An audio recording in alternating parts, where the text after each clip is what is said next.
Nice. Hello. Hey, Yo, what's up, man? nothing much. I've just kind of been expecting this the entire week, and I kind of been very excited for this. Thank you very much for having me. Nice. Thank you for coming on. No problem. All right, so introduce yourself to the audience for the people who do not know you. Well, my name is Geek Tunes. I run a channel on the YouTubes called Geek Tunes. I've been making content ever since July of 2019, and I've kind of been, having a bit of a journey the last 3 years. And I make videos on animated series, movies, whatever the fuck. And I'm here right now talking with Tom. Nice. And I do want to commend you real quick on your channel branding because I didn't really know who you were before you reached out to come on the show, but I did recognize your name because Geek Tunes has like the ability to just stick out like, oh yeah, like that. Like I already know like what your channel's about and everything just from that name. So I want to just commend you on that. Thank you. All right, so what got you started on YouTube? Like, what inspired you to start making videos? Well, it's kind of okay. So it's not the happy of a story. So what happened was 2019. I went through kind of one of the worst years in my entire life, and it was just not a good year at all, Mm-hmm. and didn't really have the best year. And so around summer that time, uh, I had nothing. I kind of finished up my 10th year, or 10th grade, and I didn't really have much to do over summer. My family usually goes on these trips where we travel over to the UK, just to visit like friends that we had over there and everything. But we couldn't really go that year, so we were just kind of stuck home.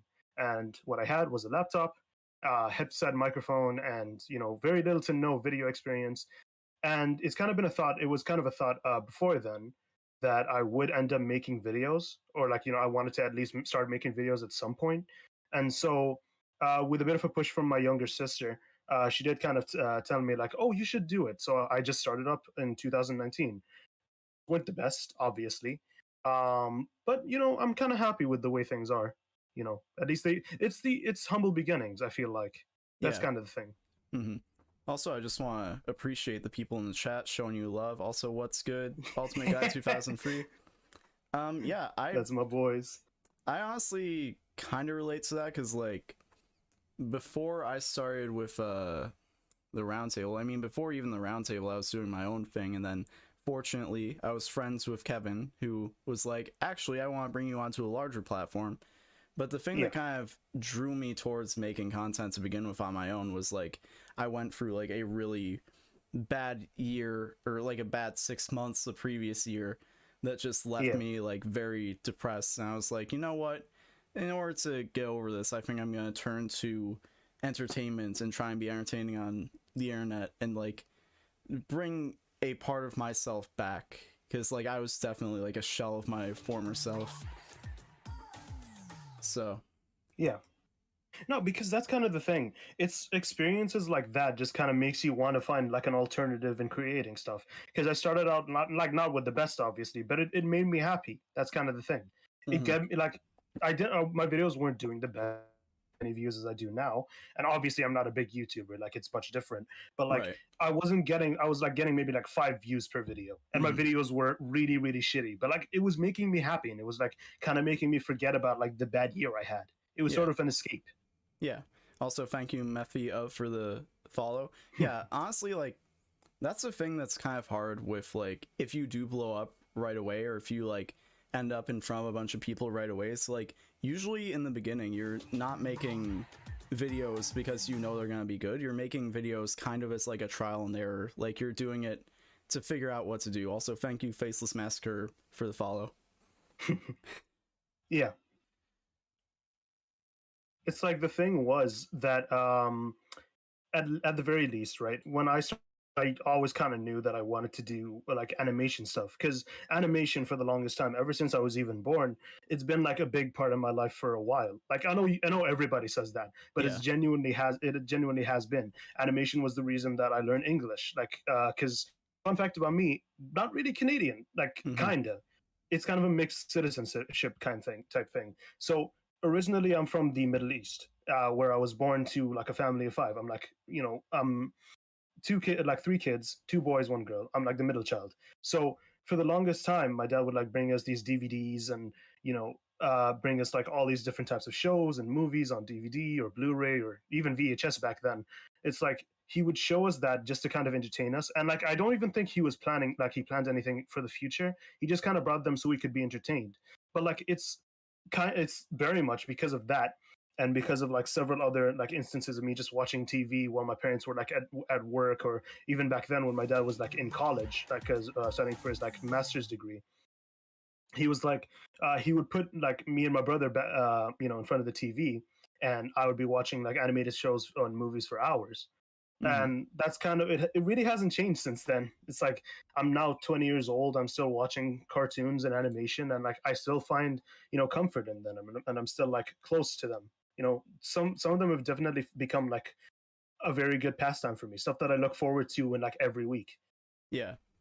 Thank you guys. Thank you everyone who's following. I'm gonna focus on the interview for now. So, thank you guys. But also, yeah, like honestly, I've thought about it because like I do feel like right now I'm kind of stuck in a box when it comes to animation, like as far as like making content goes. But it's like there are like some other things that I do want to make videos on, and like more general things I want to make videos on. But like when I think about like specifically like reviewing media, there aren't many things like outside of like animation that like I even feel compelled to talk about, because it's like it is something where it's like once you get into it, like it's like honestly, I mean this is a subjective thing, but I genuinely think like animation is probably the best medium for telling a story, It is. just in general, because there's so few limitations if you do it right, and like there are very few things that you can't do with animation. Yeah. I also want to acknowledge, because like even a couple of the videos that you sent me, like I feel like we have like a bit of a common bond where it's like Yeah. specifically with some of the shows that we choose to defend. Yeah, it's like because that's kind of the thing. It's always been subjective. Like even 2000 like 2021 when I first made that the Legend of Korra video, and it's been a Mm-hmm. big meme in front of my friend group, obviously, but still, like I've never been one to sort of just go with the crowd with opinions most of the time. Mm-hmm. Like I could definitely like say things like, "Oh, I don't like," people will constantly like put Gravity Falls on like a pedestal, for example, and I'm just like, is it like it's good? But like I won't think of it as like the messiah of animation and then compare like everything else that comes after it to just that show. Because like yeah, sure, it's been like a landmark achievement for some of these things, but it's just like you can't like, is it really fair to compare like this show to other ones that are being made now? That's kind of the question.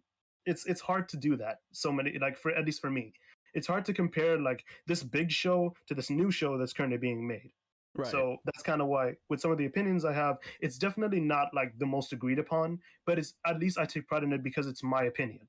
Yeah, because like the one of the last things you want to do is like come out and just say something that's popular for the sake of like you're gonna get a bunch of people who are, because I think something that some people do with content, because like there is a bit of a demand for it, is like people sometimes go to reviews not to actually think deeper about the subject or think like get like a different perspective. They want their own perspectives to be justified, which is why like videos about how Steven Universe is garbage tend to do really well, is because there's a lot of people who just never really got into Steven Universe, and they want their opinion to be validated and have people like bring up points, whether they're valid or not, that support their feelings. And it's a lot Yeah. harder to go into a video and be like, well, actually, everyone feels this way, but I don't really see it the same way. It's like I agree with that sentiment to some point because sometimes you will have that one opinion that everybody agrees with. And like Mm-hmm. it's hard, it's easy, it's super easy. Like I'm going to be completely honest, it's super easy to make a video or a tweet just saying like, "Oh, popular thing is popular," and maybe you don't like it. Look, I don't like it because of one specific reason, but that reason has to be the reason why it's so like, why I hate it. And then Right. other people will just agree with you for that. Yeah. Because it's definitely a thing where there are a lot of people who just do not have the security in themselves to just not like something. Like they always have to Yeah. have like this grand, like either moral or intellectual reasoning as to why. Yeah. It's because that's kind of why like stuff like that. It's hard for me to do anything negative on YouTube because Yeah. because usually I may sound like a negative person to my friends, but like I'm not really that negative when it comes to media. It's maybe specific media I could talk about, but it's hard for me to just write a script or record something or finish up a video without me feeling like, do I really have to do this? I could just be doing this a lot more constructively, or at least an opinion that's just like not completely negative and just dunking on a show just for attention. That's Yeah. kind of the thing, because it's hard for me to do that. I can see why other people find it easily, because so many people have taken into account like the Mr. Enter saying just of it's easier to take apart the car than to put it back together. But I feel like that's kind of the opposite for me. Hmm. Like, I'm not saying that makes me unique. I'm just that's how I function. Yeah. I also think that to some degree you kind of have to either be very removed from the process and just not be educated on like the amount of like human like passion that goes into all that stuff, or you just Yeah. have to just not care. Because like part of the thing with me personally, like having so many friends in the industry and people who I've known, like just like people I've been able to meet through the privilege of like Hmm. being a large creator who talks about media, I personally like I couldn't just go into like a video and give a bunch of bad faith criticism, because it's like I know that there's someone on the other side. And the thing that I think that a lot of like younger uh like creators don't really understand is if you're making a video about a show, chances are that if it gets any traction whatsoever, people who work on the show are going to see it. Like, and Hmm. the last thing that you want, like, I mean, some people, maybe it's different, but for me, the last thing I want is to just shit on a show, just like with zero thought into it, just being like, yeah, this was bad. This is the people who worked on this are completely unqualified, and having someone who put their heart and soul into whatever work they did on that show, and maybe like it didn't turn out the way that they wanted because animation is a large machine with many cogs and many people involved, and then they see Yep. me just shitting on like the work that they put in. Like that's the last thing I want personally. Yeah, like that's kind of the reason why this week has been like such a hassle for me and like a lot of other people, because Right. we're here defending this stuff, and like just younger people who just they don't like, not younger, but like I guess less in the know, people who Hmm. are less in the know, they don't know what goes on behind the scenes, or like what people have to do to actually get these episodes out. It's a really hard process, and like just seeing people like this and like seeing this stuff happen, and then just seeing creators compare this to the rest of the community just seems very like unfair in my eyes. And like I've definitely, because fun fact, I'm making a script about like something close to this, and Hmm. this is definitely one of the points that I've seen where people will constantly, like at least creators will constantly compare animation Twitter to the cartoon community, and that seems a bit unfair because here we are like years later, years after, like way later after like Mr. Enter sort of made his mark, and like after everybody has like established a following and fan base, there are tons of other creators, big and small, just like doing all these positive reviews and doing like some stuff that's more constructive, like criticism that's a lot more constructive than outright saying like everyone's just based off of Mr. Enter. It's like stuff like that definitely like does frustrate me, just seeing like people comparing the how it is on Twitter to how it is on like stuff like YouTube, because it's a lot more unfair, because we try our best to at least offer good criticism, but Hmm. they just don't see it. They just see what's happening on social media. And because that's kind of the way like I've seen things the last, at least like the past few months, and like even the past few years, if you want to go that far, because you see stuff like this and you just think like what has been like the point of like improving for years on end, and then seeing like new people appear, and like Yeah. just those new people not get their credit. Absolutely. Also, I want to get clarification when you say like animation Twitter versus the cartoon community. Are you specifically like saying that you want to draw a separation between like cartoon community creators like on YouTube versus like the people on Twitter who like act reactionary and do all this like Yep. wild stuff? That's exactly what I mean. That's Okay. exactly what I mean. These Yeah. people could be on Twitter. It's just like a lot. It's there's a difference. There's a huge difference that these show creators, like, I feel like they just don't notice. Yeah. That's definitely something I've thought about, because like I've mentioned a few times where like I don't even really like the term cartoon community, because half the time I'm like, what does that even mean? Like, who does that refer to? Because it's like a lot of people use it as like an umbrella term to mean like people who make videos about cartoons, and then also like the people on Twitter who talk about cartoons and like are active, and like to some degree like there are good people within that, I'm sure, who are posting positively and get drowned out by the incredibly toxic and incredibly manipulative people who know how to game the algorithm to get engagement. But like, yeah. I'm either way, I'm not a part of that. Like, I feel incredibly disconnected from those people. I don't really have any desire to necessarily be a part of that in group. I'm happy to have a positive relationship through making content for those people, but like, I don't identify with a lot of those people. So it's like, Yeah. how am I part of the cartoon community, and then those people are also part of the cartoon community? It's hard to believe sometimes. It's like so many people just think that like we're all just, Clownfish TV or Mr. Anna or just like Lily Orchard. Yeah. That's because like their negative reviews have sort of like outshined a lot of our like stuff. Not in a good way, of course, in a bad way, but still, like it sort Yeah. of like overshadowed a lot of the positivity that we sort of created the last 5 years. Like think about it this way. Sorry. Think about it this way. Like we now currently as a community have evolved so much, and like people just keep throwing away that evolution. We now have people like Tuner Victorique, Vertus Joe, to a more like to a lesser extent, like even a lot of the small guys. Like I know I've literally interacted with a lot of the smaller cartoon community, and like they are some genuinely talented and like genuine people who want to just offer their opinions, but in like a more constructive way. But that's not being seen as much. That's Yeah. the issue. Yeah, I mean, like, as someone who is definitely like ingrained in the cartoon community at this point, after being involved for like, what has it been, like 6 years, or has it been 6 years? I don't even know. But like, after being involved in it for this long, like most people I see, most people who I meet and interact with, who have attention for talking about cartoons, most of the time they're being positive. Most of the time they're giving constructive criticism. There has been, I feel like recently, been a slight resurgence of people being a little bit more negative, which I don't like, but they aren't even necessarily like that close to the community. And usually it's people who are kind of like Lily Orchard, kind of like people who are a little bit more on the outskirts, and almost like, I don't even know if it's like mainstream YouTube, but they're definitely not part of our community, but they manage to get viral videos out. And then like they somehow, despite not even having like an affiliation with us, like I don't think I've even interacted with most of them. Like they somehow start to like represent us as a community. It's a shame, really is. Yeah. It's like we've definitely changed, because whenever this stuff kind of gets brought up, or like whenever I see this stuff, I always kind of get reminded. If you remember, like way back when there used to be the problems with the cartoon community video by Mars Reviews. Oh yeah.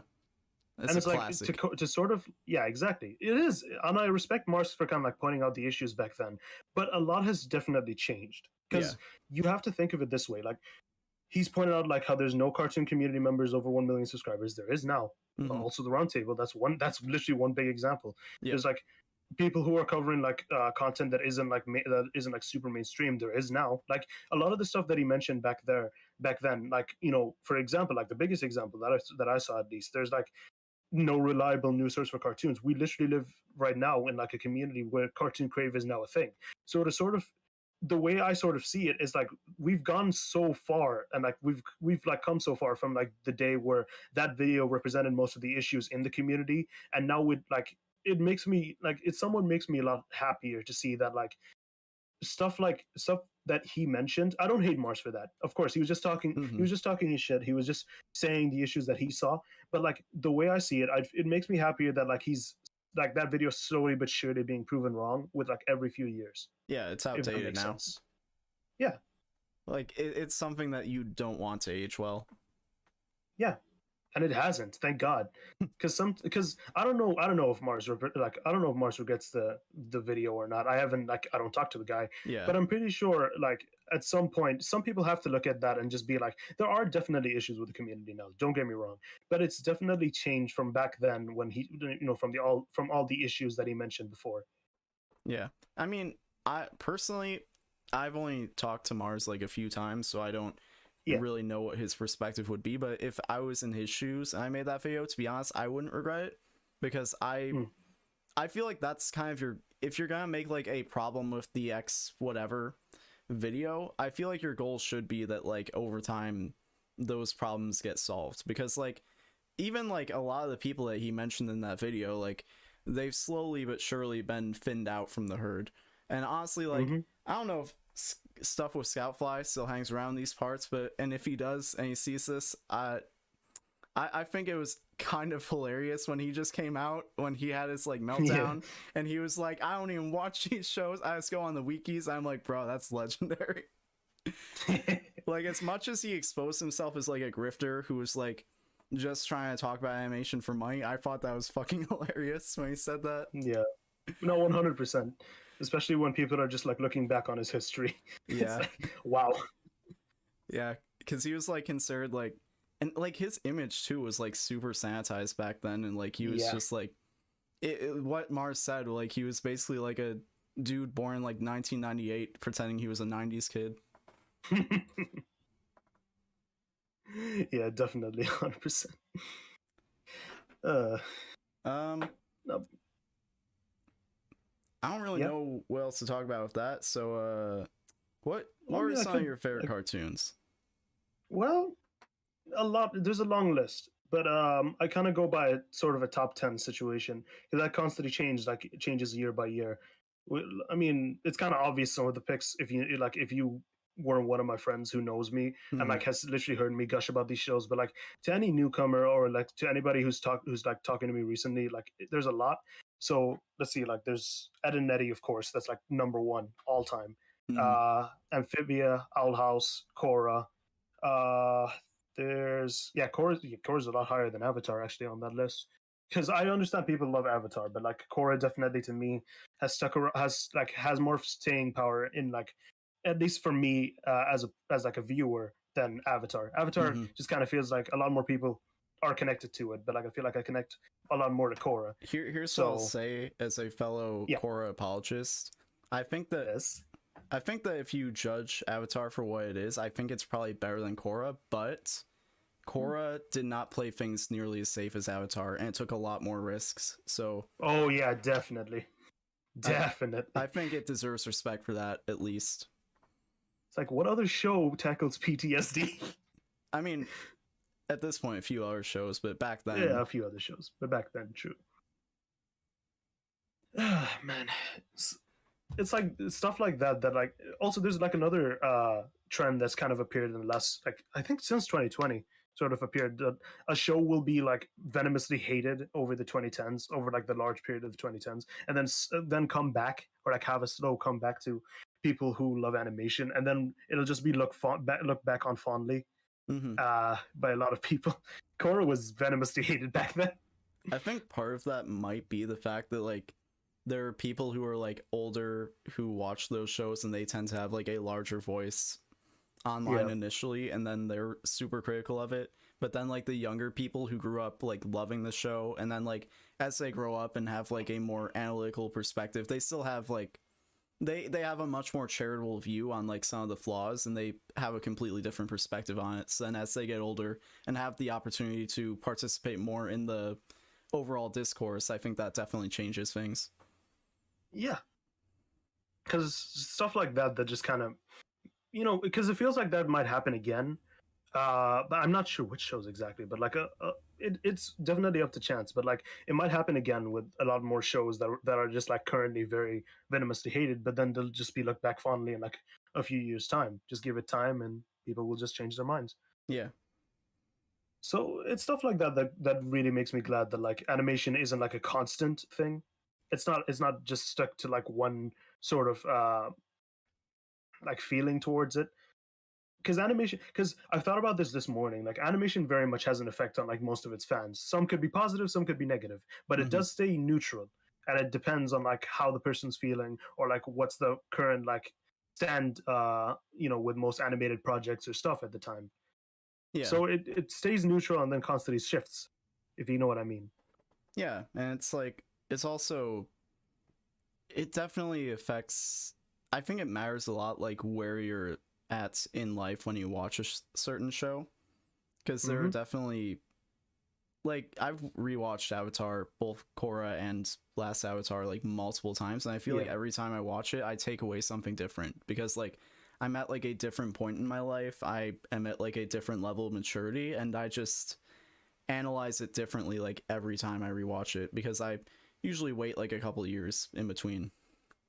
Yeah, that's kind of the same thing with me and the and like Amphibia. Hmm. Those shows came, both those shows, like All House and Amphibia, came out when I was like 18 years old in the pandemic. And like, or at least I saw them when I was 18. So what happened was I couldn't really get into Amphibia and just kind of brushed it off as like, oh, this show doesn't mean that much. It's probably like a goofy, silly show, and I was wrong. I was Yeah. so wrong because I really got into it at age 19, literally a year later when my situation was a lot different and I was a lot happier, and I just kind of uh, happier is kind of a strong word because like I was struggling with a certain thing in life, and that show kind of gave me a lot more of an escape, and now I have a lot more of an appreciation for that show.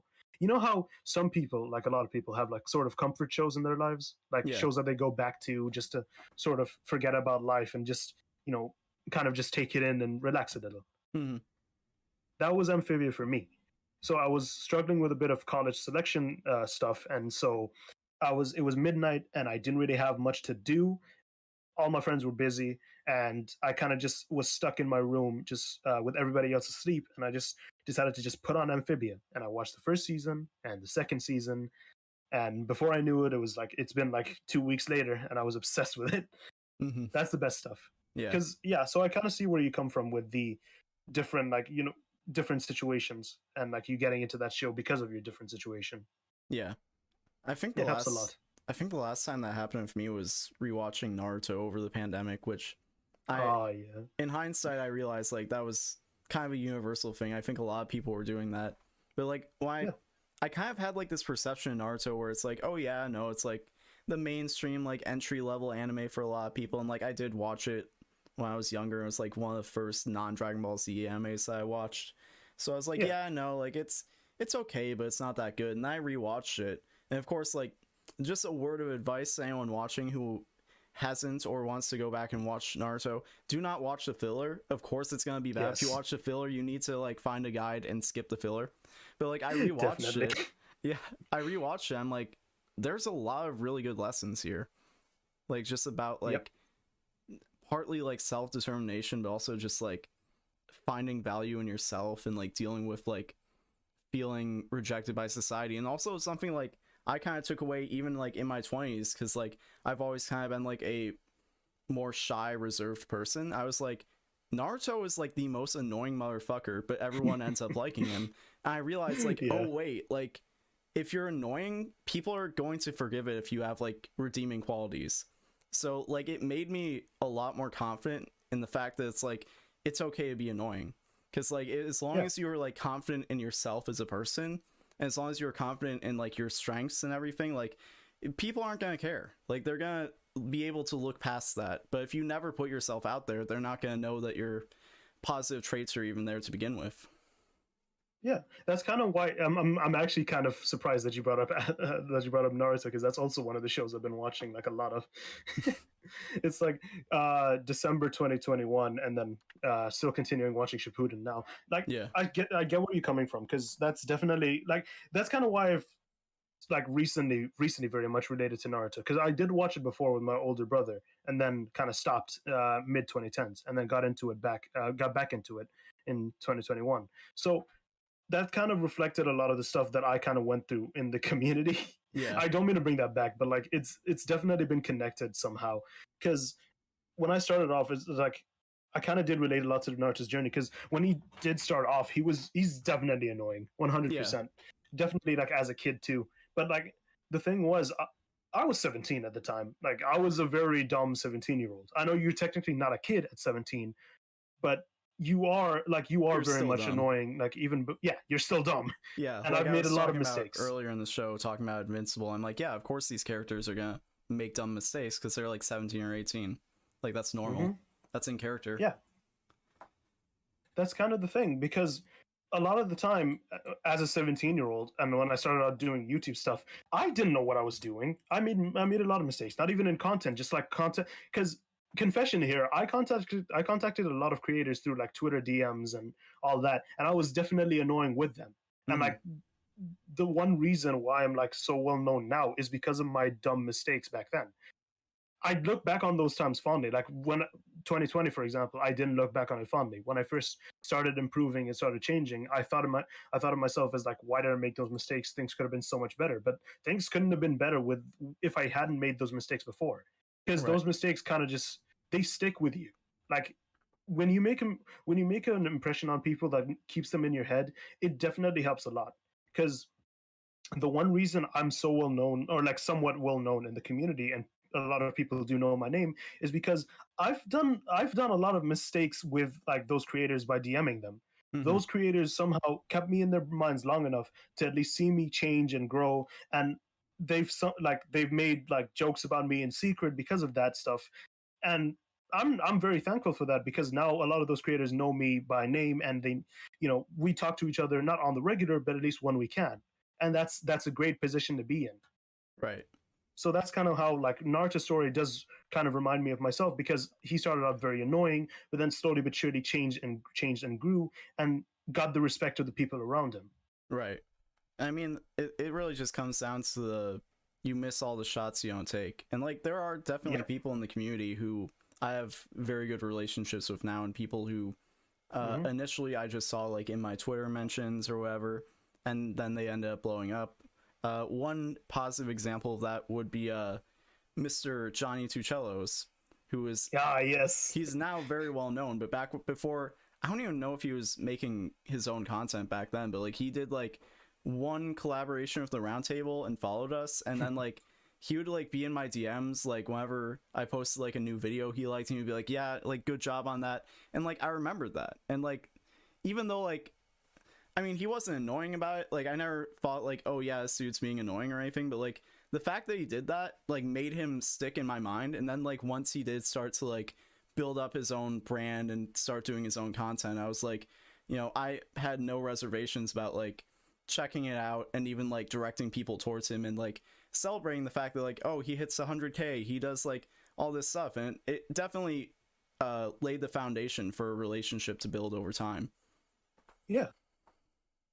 It's like because that's kind of the thing, right? Recently the community has sort of noticed a disconnect between like creators who are on the rise or have recently joined in or have joined in for a while but still aren't like there in numbers.